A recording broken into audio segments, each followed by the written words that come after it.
What's going on, everybody? Welcome into episode 20 of To the Show We Go, featuring Ed Hand and myself, Andrew Parker. If you didn't get a chance to check out episode 19, we had Salem Red Sox closer Jonathan Brand on. Very intense guy. Ed nailed it. Pretty intense. Great guy though. I think I'm just gonna say it. He's a Southern AJ Politi. He's goes about his business. Good episode, though. Definitely check that one out. He was an 8th-round pick last year. Should be up in Greenville this next year. So now, before I introduce our next guest here, he's a guy that came on my radar last year. He's a UMass Lowell grad. He's from Connecticut, so I think we can consider Connecticut New England. I don't know if we might claim your half of Connecticut as New England, so let's just say. But we have Nick Kuzia on the show. Nick, how did 2023 go for you? 2023 was a rocky season, pun intended. There was some ups, there were some downs. I think I started very well. Had probably the best spring training that I've had. So it was a good start. And then midway through the season, kind of hit some bumps. Tried to adjust to a few things, and I think I finished strong. Other than the last outing in Portland that we won't talk about for the rest of my life. So other than that, I think it was a strong finish and some good adjustments that I made. But I'm happy to have made it through another full healthy season, and just excited to get ready for the next one. Yeah, it looked like you got quite a few saves in Hartford this season, and that was before we even talk about what you did pitching. Though you're from Connecticut, you pitched with Hartford this year. Was that part of your decision with the Rockies, knowing that you'd be close to home? So I got Rule 5, so it wasn't really my decision. Really? Over there, yep, that was for the second year in a row. I got drafted into that Rule 5. And then got placed in Hartford out of spring training. So it was, I guess, just a coincidence. But it was nice to be, close to home. I had a lot of friends and family come to games. That was super cool. Everyone kind of knew I was the hometown guy. So that was fun. I'd never played close to home. The closest I'd been before that was Fort Wayne, Indiana, in the Midwest League. And really no, other than my parents or my wife had come to see any games. So being able to be there and have those people be there to see me was cool. And I think they got to finally see, they got to see me in action. So it's okay, this thing is, it's real. He actually plays. It's not just a fantasy land. Oh yeah, he plays baseball. And then I don't know what else he does. But it was, that was a good time. I should have introed with that, Ed, that he is a back-to-back Rule 5 guy. I remember talking with your agent John about it, and it was just you didn't get to pick to go to your hometown, but it was it was weird how that worked out. I guess that if you were gonna spend another year in Double A, it was gonna be in your hometown. I guess so. So I wanted to dive into, I guess. You mentioned at the beginning, we're not going to talk about the last outing of the year, but your numbers were pretty good. There was a couple outings, obviously, and I've learned this past year that a couple bad outings in the minors and your numbers are inflated for the whole season. It's insane. Just shout out to our guy, our mutual connection here, AJ Politi, which I have a question about him later.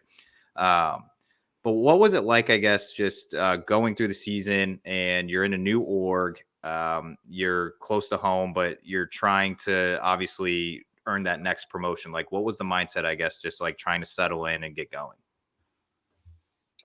So I think I knew it was important to have a good start, and it's important for everybody, but especially being somebody in a new org. I'd already done that before. I kind of had a rough start to 22, and it was tough to get out of. And I think it's tough to get out of that for anybody, but being new to the organization, they don't have any history on you. They don't have we've seen this guy, he struggles sometimes, but then he picks it up. You don't have that time.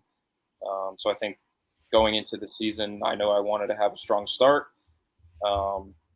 And I think I definitely did. So that was a pretty important part of my season. And I'm glad that all of my off-season preparation and everything that I put into it had put me in that position to do well there.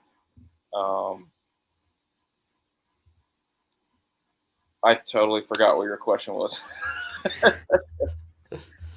I was pretty much just asking. I mean, obviously, you kind of answered it a little bit because it's like, you went through this whole thing last year, so it's not like you were new to the Rule 5 thing.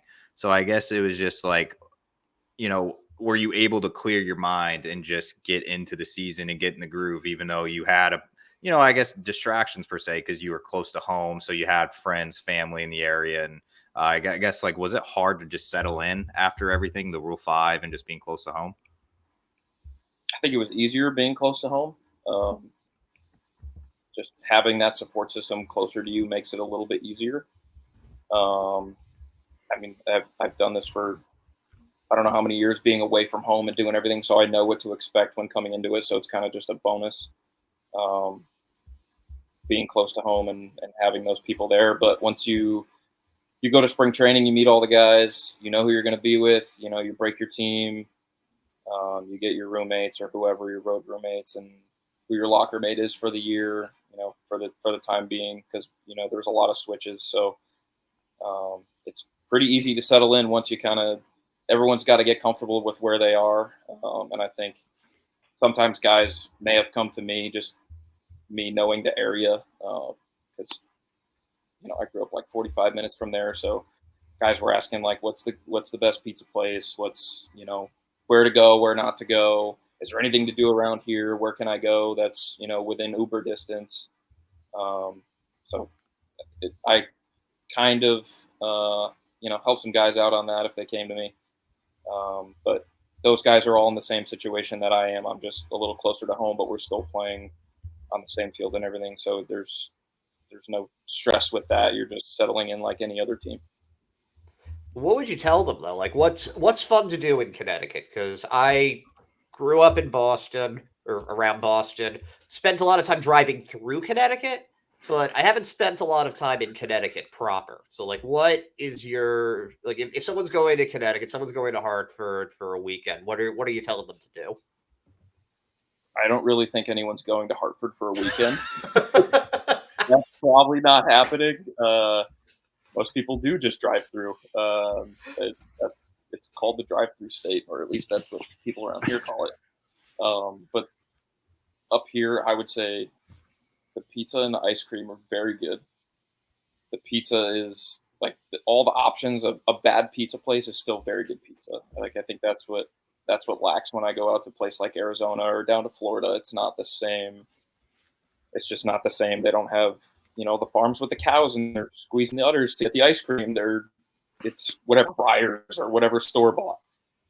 So there was I don't remember the name of the ice cream place. There's a bunch of them, but you're gonna get good ice cream. You're gonna get good pizza. In terms of things to do, I got nothing. Like we went floating on the river when it was one of our days off, and it was like drizzling, raining, kind of shitty to start. But that was within a half hour of wherever we were staying. But like I said, people just drive through. It's not really known to have much. Like guys in the off days go golf. They hang out in their rooms and play games or watch movies or I don't know. But there wasn't. There's not much, which is why I pretty much headed home every weekend and spend time here with the family. But there's people know me and they give me a little shit for not liking. You don't like your hometown state. You don't even like your hometown. Blah, blah, blah. It's like, nah, I don't like it. There's not a lot to do. And I've always wanted to. I got out for college. I got out, like, I go back to see friends and stuff. But in terms of things, there's not like, oh, there's a Top Golf down the street. I don't know. I can't even think of it. But now I'm just everyone's going to give me shit for it. But that's that. You're just going to drive through. Yeah. No, I've learned that from a I mean, I came here from Missouri, so I didn't really know anything about like the New England states, I guess, as a whole. On like if I don't. All right, Ed's back. I was like, okay, but all right. I want to dive into the next thing here. I want to ask a little bit about Kuz pitching. So it's your page, and all right, so Red Sox Twitter has been completely taken over, like Red Sox social media, by a minor league pitcher in the name of Christopher Troy. And I've told you about him. I've kind of like I told him about you type thing. And Christopher Troy is doing something that you have been doing for the past year to as long as I've followed you. You've been doing it, where you're just very open. You talk about your routines. You talk about what you do in a day. You talk about what you guys talk about in the bullpen. Like I've seen every single thread possible on Kuz pitching. Christopher Troy is doing that, and for some, like, is taken off in Boston. It's just like, oh my gosh, like a minor leaguer is telling us all about his life. But you've been doing it for a lot longer. How did Kuz pitching start? I know that's not like why it started, but just like, can you just like kind of talk about like why you started it, what your end goal is, type thing, and obviously other than being a coach one day. So I started it in COVID, as many things started. It was like, I want to say in May. We got shut down. We got sent home, but I was still out in Arizona. And I had a friend who ran it was an Instagram page of just like sports highlights and stuff. And he was doing it for somebody else, but it was a way for them to make a little bit of money through advertising and whatnot. So I was like, I'm going to try to do that. Why not? Like I need a job right now. I need to find a way to make some money. Like we had the COVID payment stuff, but there was no job. We weren't playing. And the last couple off seasons before that, I hadn't done a job other than like some lessons here and there. But there's, for minor leaguers, there wasn't a huge amount of income in the off season. So I'm like, maybe I can create this into something that I can make money in the off season, doing online coaching, lessons, whatever, training kids. So I did that. And I posted more coaching stuff, nothing of me on the page really. If you scroll back, like way back, it's like videos of big leaguers and kind of like little breakdowns here and there. And it was more that. And I think it did really well. And a lot of kids came to me because their facilities were closed because of COVID. They could throw in their backyard or at the park. They could take video. They could send it to me. So it did really well there. And then after COVID kind of settled out, kids got back into the facilities and they didn't really need remote lessons anymore. I still did some, but not as many. And then I turned it into more of a like personal blog, I guess, for my training, what I do. I feel like I ran out of things to post about coaching without just making the same exact post. So I'm like, this isn't really like, I don't have anything to put into it. So I don't really care as much about it, but I take a ton of video just for myself for me to look at. So I might as well I can post it and then I'll have a history of it and I can see progress and other people can follow me if I want. And it would kind of hold myself accountable. So I started doing that and doing more personal training videos, like what I do, why I do it. That was mostly on Instagram. And then, I started doing that. And then this year, I kind of wanted to get more like thought-based stuff out, which is why I kind of started more on Twitter. I didn't really want to do that through Instagram. I was like, visual learning is really good. I'm good at posting video. Like I know how to crop and edit it and all that. But Twitter it's kind of a different, in my mind, it's a different market. It's more like Instagram I see is people follow accounts and they just scroll through and they're like, okay, that's a cool visual, like face value. What does it bring? But to me, it didn't seem like people were like reading the captions, or not that I need them to read the captions, but like, I feel like I have more to offer than just video editing skills. And like, here's this drill that I do. So I started doing more stuff on Twitter and writing out things. And I'd followed I just follow people and they put out good stuff. And I was like, would be cool to be one of those guys that puts out good stuff, and maybe down the road, like things I write now may help me get a job doing something else, whether it's baseball or whatever. Like it's a running resume, just like my Instagram is, just like my Twitter is. So I think using it as almost like a running resume and kind of a journal, I guess, of the stories that I've heard, things that I've lived through baseball, training, teammates, whatever, just anything cool that I think might be fun to share, because I've shared plenty of stories and guys seem interested in stories that I share and things that I've heard. And I had teammates this year ask me, like, what's the craziest thing you've seen on the field, whatever, just like stuff like that, because I was the old guy on our team. So I was a little seasoned and had, time with other teams and other places. So it kind of turned more into that. And now I'm leaning a little bit more into the Twitter game, I guess. But now from the off season, I take tons of video and stuff. So it's a little bit more on there. So I guess now it's gone from like, okay, it's a coaching page to make money, to kind of here's a running resume and like a blog that I'm kind of doing with my thoughts and my training. And I don't really make money off of it. I just post my stuff.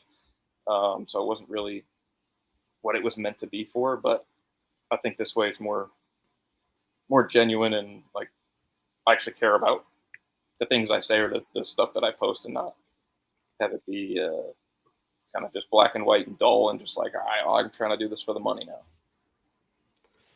Yeah, going a little further back, because you're talking about, like what stories you've heard, but I'm sort of curious. You're an interesting story yourself. It's not exactly like New England is a hotbed of baseball talent. And you went to UMass Lowell. I think Danny Mendick is the only player I recall coming out of there. How did you start getting into? How did you get into baseball, and how did you end up a pro player? Like what was your journey there? So the quick version of my old days was like my dad just started me up. I played soccer, basketball, baseball. I played travel basketball up until I was 12, which is when I kind of saw that there was a lot of other kids better than me, and I didn't like it as much as baseball. And I did that in the summer. And then I went to Cooperstown after I got invited after a fall game where I did well, and some guy was there to see somebody else. Invited me there, and went to Cooperstown, and it was awesome. And I was like, dude, I love baseball. And I told my dad, like, I want to play baseball next summer, not basketball. Like, these kids are just passing me out. They're getting taller, they're dunking, and I'm a skinny little white kid playing basketball at 12 years old. Like, this isn't it. So I told him I wanted to play baseball. We played travel baseball up through high school. High school, I was committed to junior college. I was a late bloomer. I didn't throw very hard in high school. Like, your big summer's junior year, and I was topping out at 77, I think. You can look up the perfect game profile. It's still up there. But it was basically all D3 offers. I committed to the JUCO that my brother went to, Herkimer College. So he went there, we had a connection, and the guy was like, yeah, you can come here and play. Like, you're a good family, your brother's a good person, good player. Like, we'll take you. Like, I believe in you. So I committed there. And then after the summer after my senior year of high school, between high school and college, I did a showcase. I was like 84, 86. And the UMass Lowell pitching coach, recruiting coordinator, saw me there. He knew my brother from his recruiting, so he knew the family a little bit. And he was like, yeah, we'll take a chance on you. So I committed a month and a half before school started. Oh, wow. Whirlwind. Yeah, that was a late change. And I will say my dad was right, because I was mad I didn't have any D1 offers, no matter how good or how not good I was. Everybody wants to go to D1. And he was like, you never know. Like, there's roster crunches. There's, people drop out. There's, things that happen that, it still could happen. I was like, yeah, okay. I'll go to JUCO. But it ended up happening. And then we got there, and pro ball still wasn't really in sight. Freshman year, I was just hoping to get innings, which I ended up getting a lot of innings for a freshman. It was a very senior heavy team, but not on the pitching staff. So it was really young pitching staff, which gave me an opportunity. And I won a spot I got to start opening weekend and got a bunch of innings midweek. So that was a good opportunity. I got innings. It wasn't like I rode the bench, which I think is a huge thing for underclassmen, is to get innings and go somewhere where you're going to play. So that was really good. And then sophomore year, I got a little bit better. I think I hit 90 for my first time. It was the summer after freshman year. So it was in Long Island at like the pro day or whatever. And I think I hit 90 once or twice. And then sophomore year, got a little bit better, got a new pitching coach after the fall. And he brought in weighted balls, driveline stuff back when it was, pretty new, but he was a young guy looking to make a mark, and he brought that stuff in, and guys started throwing harder. I started throwing harder. And that's when he kind of put in my head, like, hey man, pro ball's an option if you put the time and the effort into it, which he didn't think was going to be a problem. So I did, and we did all the weighted ball stuff, and I jumped in velo. There was, scouts there to see other players. I could be drafted as a sophomore, obviously, but having the scouts there and stuff was cool. Like getting used to throwing in front of them. And then junior year was the big year, and it wasn't the greatest of years. And even I look back and I'm like, damn, how did I even get into pro ball after that year? But it's, which is weird because, baseball is not really always about the performance there or any performance stats really. There's other stuff. They saw projectability in me, so Padres gave me a shot, and then that's the road to pro ball. So I have one other thing that I need to ask you about there, because you mentioned that coach told you, hey, pro ball might be an option. What's going through your head when he says that? Because I'm assuming that that's something that you dreamed about, but what's it like when that goes from being just a thought to like an actual possibility? I think it was, it's freaking awesome if somebody tells you, hey man, you can play this game and make some money, and that's going to be your job. And I was like, okay. And I think I always, like, from that moment I was like, okay, I'm done with school. I want to put everything I can into baseball. I had good grades the first semester, and I think every semester after that it went downhill. Not that downhill, but you could see that my efforts were more in baseball than in class. And I wasn't a bad student, just not compared to what I was in high school. I was like strict. I was the nerd, but I could also play a little ball.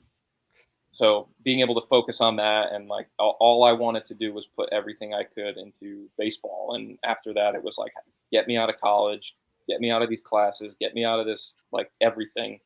Let me have 6 months in the off season to prepare for an entire season. Like usually, you're going through college. You're at school doing their lifting program during the fall, and then you go home and you have, you do your winter stuff, and then it's kind of broken up. You don't really get a whole block to pour everything into it and get better. I can't get bigger and stronger if I got to go to class and I can't eat, and then it's really hard. So the biggest thing was just being able to put everything I could just into baseball. So when he said, there could be an opportunity like that, that was like, okay, let's go for this thing then.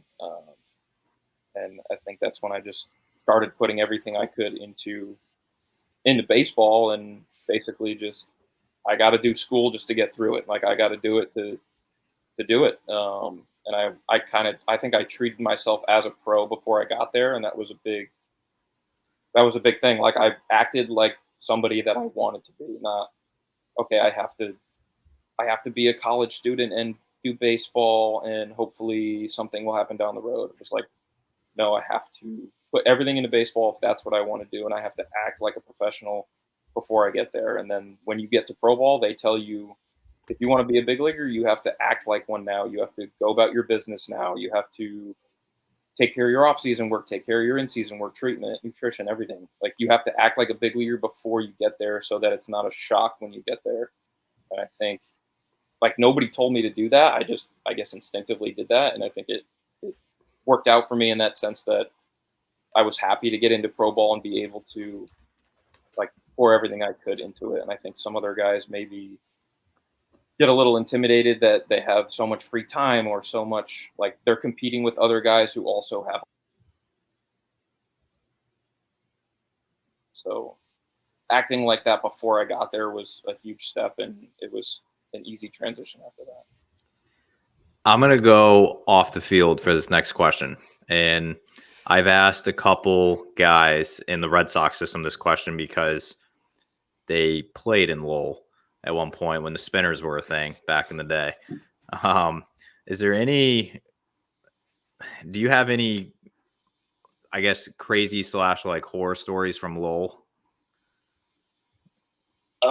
Crazy horror stories.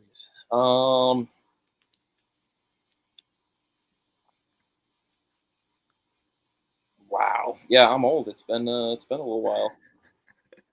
I'm trying to think. Like, I don't have any like, I guess crazy stories. I mean, college as a whole is crazy. I guess you could say I lived a little bit off campus, sophomore and junior year, in the same house, and I walked down the street and there was a empty used needle on the ground or something. Like I didn't think I had never. I don't know. I don't have a. It's crazy. Lowell is Lowell. Like people, Yeah. they'll know what it means when you say like yeah it's Lowell. I've been to Lowell. Like people just know that there's some Lowell critters that are walking around, and I don't mean animals. They're people. But like the college campus is good, and the field is right on campus. I don't really. I mean, when Lowell the Spinners were there, we couldn't get into the field until they were out. So if they were in the playoffs, like we weren't getting into the field until it was probably snowing late November or early October. There was one fall I don't think we got on the field at all. We practiced on the soccer turf across campus. Oh, so I didn't realize that because I knew that the players with Lowell would stay in the dorms. I didn't realize that like you guys played at the Letcher though. That's like I had no idea. Right next to all the dorm rooms was the field. Yeah. I miss that stadium a lot. I like as a kid going to Spinners games was the absolute best. That's amazing that you actually got to play on the field there. That was a big in draw school. for going there, yeah. And I got to see it in the summer, mid Spinner season when it was taken care of and everything. When I took my visit, so I'm like, yeah, I'm gonna go play here. Ed, what do you got? Were you more of a Red Sox? Are you from the Red Sox part of Connecticut or the Yankee part of Connecticut? It's okay, but you're from the Yankee part. I grew up a Red Sox fan, except for a slight. I started as a Yankee fan before I even knew what the hell was what. Like my dad was we were at a stadium, and my dad was like, "Oh, you want a hat?" Yeah, and I pointed to the Yankees one, and he's like, "All right, fine." But I don't even remember doing that, so I don't think it really counts. And then I guess a couple years later, I transitioned, and yeah, I grew up a Red Sox fan. But I'm in the Yankee part, so a couple of my friends, I have more Yankee friends than Red Sox fans.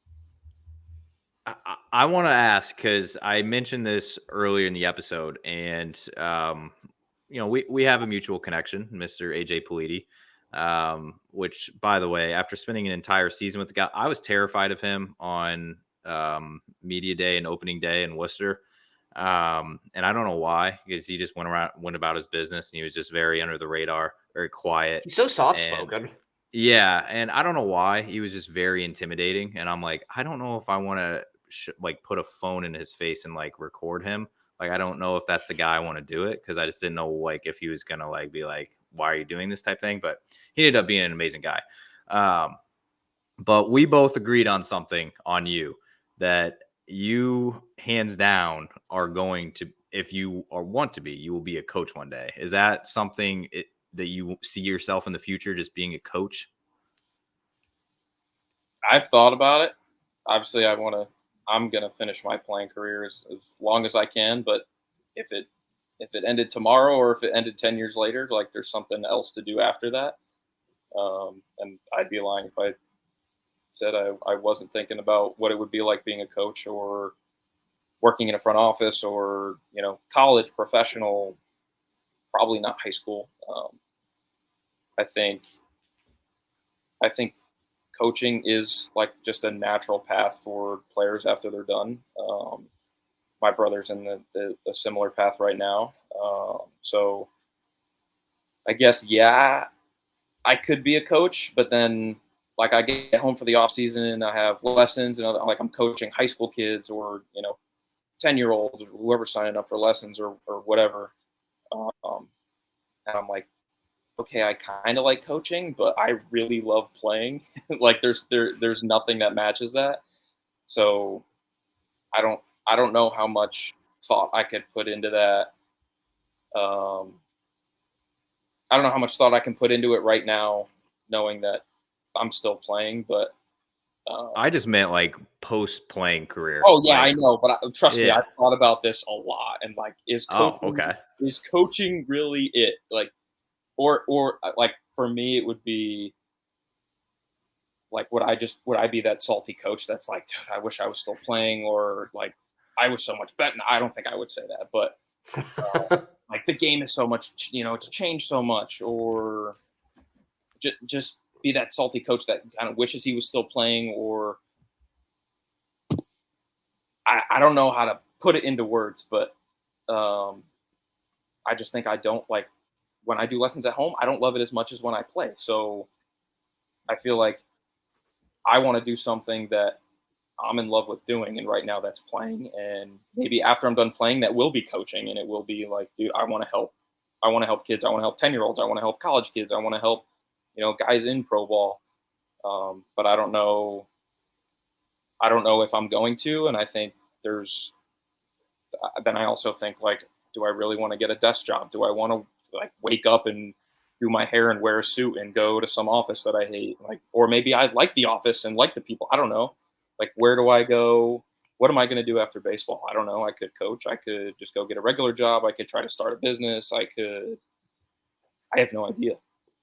But again, that goes back to the Kuz pitching thing. Is like, I feel like that's a running resume and like just like a journal of like, okay, here's what I have to offer. Here's here's inside my mind. This is how I think. This is the things I've been through. This is, my history of what I've done training, like all that stuff. So I think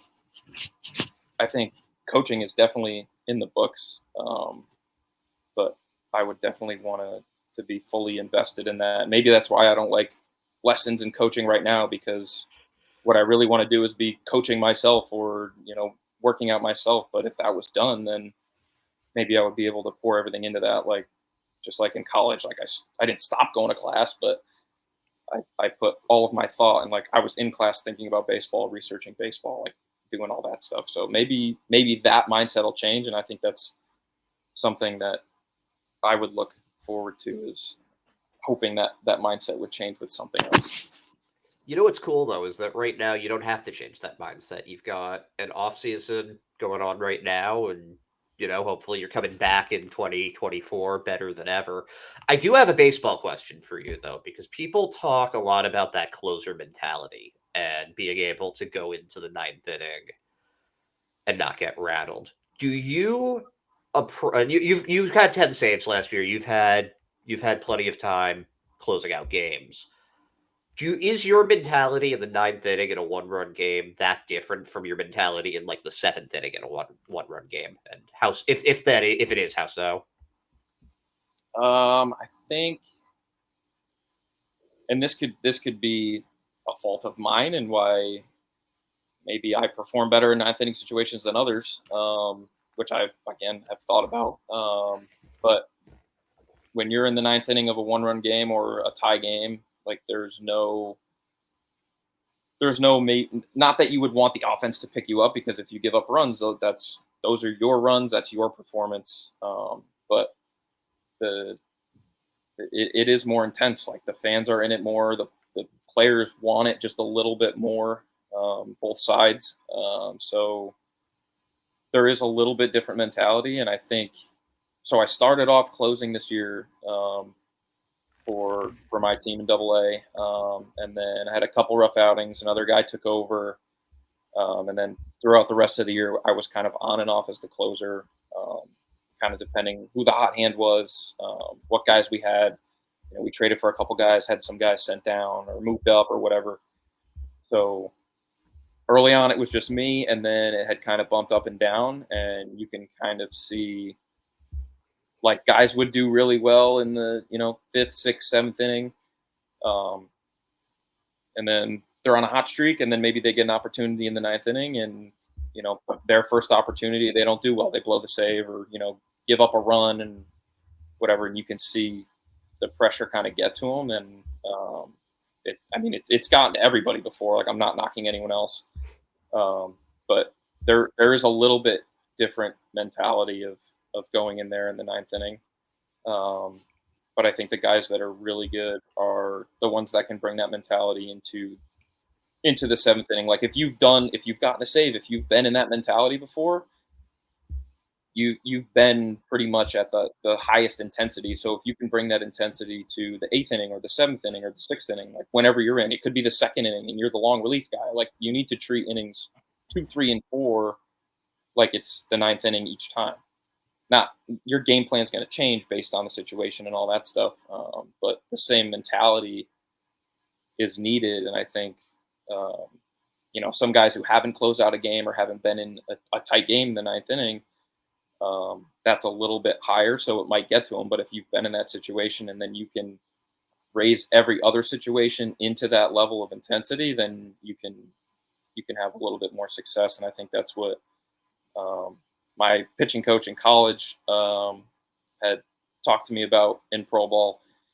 While I was in pro ball, I was still talking to him, and he was like, you've been in the 9th inning, you've closed, like, just treat the 7th inning like the 9th inning. It's no different. Just make it that intense, make it important to you. And I think that was a big step forward. And I had, then closing games was like the fun part. Like, I go in for a save, and those are the fun ones. Like, those are the actual real ones that you're saving the game, you're in late. And, the ones you go in the 7th inning, you got to kind of trick your mind into thinking, like, I'm going in for the save. And then, you're done for the day. Cool. You did 1 inning and there's 2 more innings. Like, yeah, that's what it is. But if you can bring yourself into that mindset in the 6th or the 7th, it makes it more fun. And then when you actually get the 9th, then it's real fun. yeah, got to make that the hold mentality and the save mentality the same thing, I guess. I've got to run right now. I just have to say, though, like, it's been an absolute pleasure. Going to be rooting for you all season, and yeah, just best of luck, and thank you so much for coming on. Yeah, thank you. Nice to meet you. You're stealing my lines, man, for the end, but you go do your thing, and I got 2 questions left for you before we wrap up here. Do you have Rule 5 on your mind this offseason? No, I'm a free agent after the World Series is done, so Okay. that would require, like, it's not been done. This guy I worked out with, Nick Kuzia, was Rule 5 on a free agent minor league contract last year, and Politi was, so us 3 at the same facility were all part of the Rule 5. But he was on a minor league contract and he got Rule 5, so it's not impossible. But yeah, so then that changes it then. So is this, you're hitting free agency? So what is it like, I guess, what's the mindset, I guess, going into it that you have no idea where you're going to be in February for spring training comes around? Like, how is that? Like, I guess, how are you prepping for the season? Is it a different mindset just because you just don't know where you're going? Yeah, it's same old for my off-season training plan. I'm going to go through my normal off-season routine and plan as if I have a job. Maybe get ready a little bit earlier in case I have to throw for showcase or whatever. But definitely be ready and be willing to show scouts and teams and coaches and whatever that I'm ready to go. Not that I'm not every other off-season, but this one is especially important because I do need a job. So mentally, I know it could come down to, a last second thing. It could come down to, the day before spring training, or it could come tomorrow. But there's no sense, I guess, overthinking about it and worrying about it every day. Like, is today going to be the day? Because chances are it's probably not going to be the day, and it may take longer than what I think, or it may take shorter. So, I mean, if it's going to be a crapshoot, I'm just going to go through my training and kind of do what any other guy would do. And it's kind of like getting recruited for college, or scouted for pro ball while you're pitching in college. Like, you just go through, you do your stuff, you play. I won't be able to play, but I'm doing my off-season training, and I'm trying to find a job. So I'm just going to go about my business, and then whatever comes of it comes of it. And that's kind of the only way you can go about it. You have a good one, a good agent in John. I love that guy, and I was just talking about him with Chase, and he's down. He's hard on himself. He's hard on himself all the time, and I don't know why. But he's good. He's good at what he does, and every time I get to see him, it's always a good time. So I'm happy that he's the guy representing you. I feel like he's going to find you something. But here's one of my last baseball questions here. So, do you have any? So obviously, like, when we talk to some guys, like, they have a team that gives them, like, hey, like, we just talked with Jonathan Brand. He was drafted last year, so he's still early on in his career. But the Red Sox gave him, they're on like a velo program and all that stuff. Do you have anything like that you're do you have like goals in mind that you want to set for next year? Like, do you have a certain weight you want to be at? Do you have certain goals that you want to check off before spring training, no matter what team it is? Yeah, I think my personal goal, I set a body weight pretty much every off season. Last year, I think I set 220, and I got to it, and then ended up losing like 5 pounds on my road trip to Arizona. So it was kind of a wash of like 6 to 8 weeks of work right there. But I'd like to get back to that, like 220 area, just for body weight. That shouldn't be a problem as long as I eat. My strength program is good, and then my whole routine, it's really just eating. Eating is it feels like a chore for me. But I'll eat, but I suck at cooking, so everything I make tastes like shit. So I feel you. Part of 100%. that. Some other things I think I posted about on my Twitter. Usually toward the end of the year, I'll start thinking about this and write it down, like kind of reflect on the season and what I want to do better. And one of those is improve control my slider. I think I lost it a little bit in the last year or two. It was very good in 2021. I threw it, low glove side a lot. The command was there. And since then, I think it's kind of been lost a little bit. So I want to get back to that. And I'm going to I'm not sure if I posted already. I kind of did like a little dive in about how I'm going to do that. But it's basically randomized training, but that can be a whole nother conversation. So improve my slider, always improve velo. That's a big thing, which comes from, increasing body weight, strength. But I think my off-season throwing routine is pretty good. Just, fixing a couple mechanical things here and there, which I'm obviously posting about and sharing. So, fixing a couple of those things should help with the velo. And there was something else. Oh, see, a big part of, everyone says it, like, baseball's a mental game, and like people don't really talk about mental training, I guess. Maybe because they don't know how, or it's soft. Like, I always thought, like, mental training is dumb. If you prepare physically and put all your effort into everything, you should be confident, which I still believe in that. And I think mental training gets a little bit from that, but also, like, you have to put a little bit of time into it.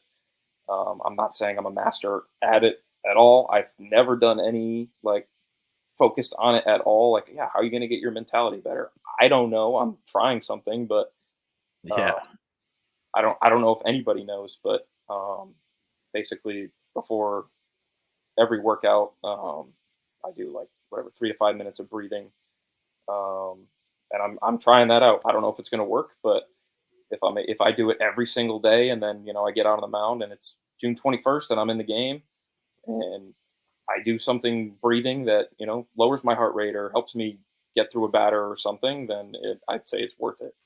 So I definitely think like the physical preparation allows you to have that confidence and that like I'm better than this guy no matter what his status is, bonus, position, level, age, whatever, all that.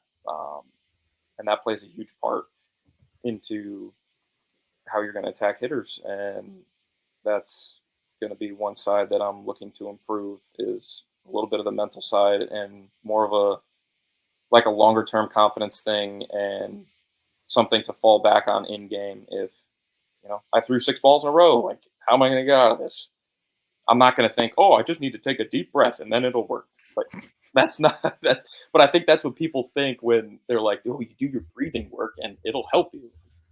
It's not as black and white as that, but at least if it's, if it's a little bit of a routine that it takes 3 to 5 minutes of my day, like studies have shown that it works, it helps, like it reduces stress, anxiety, all that. Like if that could help me a little bit in the game or throughout a season or to get through a lift in the season, anything, like I'll take it. So that's something else I'm kind of adding in, and I may throw it out. I don't know yet, but I'm going to give it a shot, and do that. And I may have another goal that comes up, but for right now, I think that's kind of it.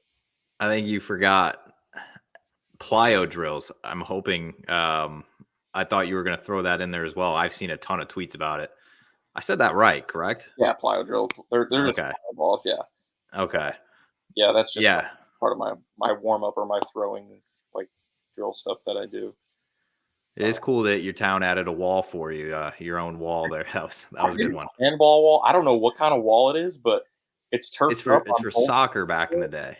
Or yeah, I don't know, but they have lacrosse things over there, so maybe that's what it's for. But it's turfed around it, and while it's nice out, I'm going to use it and claim it as my wall. But I'll take it. It's right down the road instead of having to drive so far to go to the facility. I'm pretty sure they built it originally for soccer. Like just seeing that because I had one in my hometown and it was one of those like wall balls. You could kick a soccer ball off, it comes back at you, or if you have a friend on the other side, you can kick it over. I mean, it's I don't know, but yeah.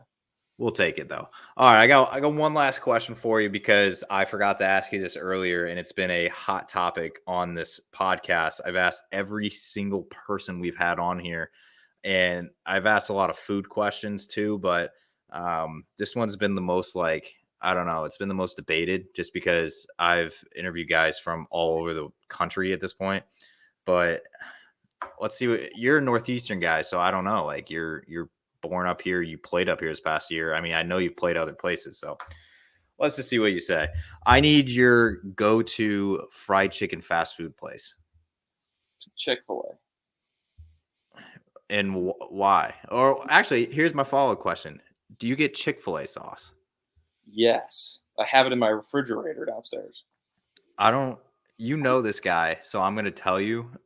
Chase Zaleski judged me for if I get Chick-fil-A, I get Chick-fil-A sauce. He said, who does that? Who gets their sauce? I'm like, dude, it's the whole point of going. You're a creep if you don't get that sauce. No, I can't say that because my wife gets barbecue.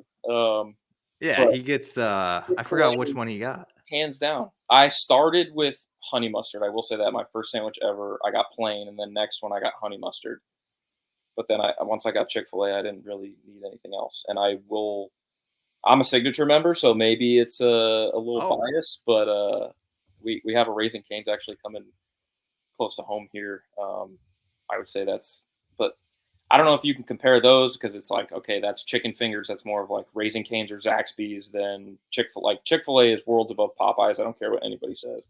I'm with you. And I'll take that to the grave. And I argue with my strength coach about that all the time. But yeah, that was too easy of a question. Well, it's, I agree with you to an extent, but it's like Zaxby's was the right answer. I don't know if you ever had Zaxby's before. I have, and it's not the right answer. Oh, it's fantastic. Cane's has been probably the number one answer I've gotten just because I've interviewed a lot of guys from the South, I guess. Cane's is just all over the place, which I love Cane's, don't get me wrong. But Chase Zaleski, man, I'm telling you, he told me that if I get the Chick-fil-A sauce, I'm not doing it right. He's like, you get the Polynesian every time, but I'm like, man, dude, it wouldn't be their signature sauce. Like, why not get that? You know what I'm saying? It's like, it's All their bizarre, man. sauces are very good, though. You really can't go I wrong. agree, but you gotta get the Chick-fil-A sauce, man. It's like, it's their sauce. It's like, you gotta get it. It's like, why get a burger if there's a house burger sauce on it? You'd be like, I don't want that. Like, Yeah. you want it, makes it. So did he But say Chick-fil-A? he said Cane's only because I think he's a Tulane guy. So I think he may have actually been, I think he was 1A, 1B type thing where he's like, he ate a lot of Cane's at Tulane, but then he was a Chick-fil-A guy growing up. So I don't know. Yeah, I've had a lot of different. That's usually my go-to wherever I am. Is like, is there fried chicken or chicken's the easy default. So I've had like Church's Chicken, Zaxby's, Cane's, Chick-fil-A. There's another one that's like Zaxby's. I can't think of it. Bojangles? I don't think I've ever had Bojangles. That It's always a Carolina thing. Popeyes. Like road trips and everything is like, where's the fried chicken?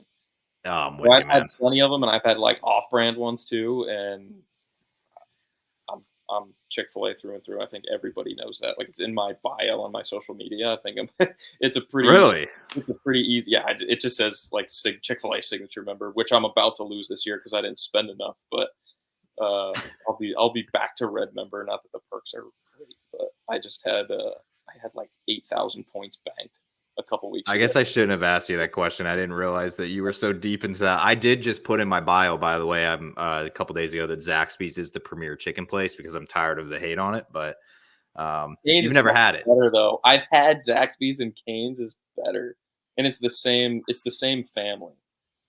Come on, man. It's not. I mean, Zaxby's is just a whole other ball game, man. It's just like down in the South, it's different. I got a Chicken Express the other day. It's a Texas, Arkansas, and like Louisiana chain, I think. That somebody said Chicken Express was the best fried chicken place, which I don't know. I got to try that one next. So I got to go to Texas at some point. But Nick, 52 minutes of your time, man. I appreciate it. I know Ed does too. He had to hop off, obviously, but thank you for coming on. Obviously, it's we do this every year now, and I'm not going to ask you to do it during the season because you got a million other things you got to do. But I'm curious though, wherever you decide to end up, definitely going to be pulling for you. So thank you for joining. Appreciate it. I love coming on here. I'll talk about this stuff all day. So you can, I'll do it during season, before, whenever you let me know. And as long as we got some different questions or different leadways, we're good to go. Well, man, I appreciate it, and stay on after I hit this end recording button. But it's been a pleasure. So till next.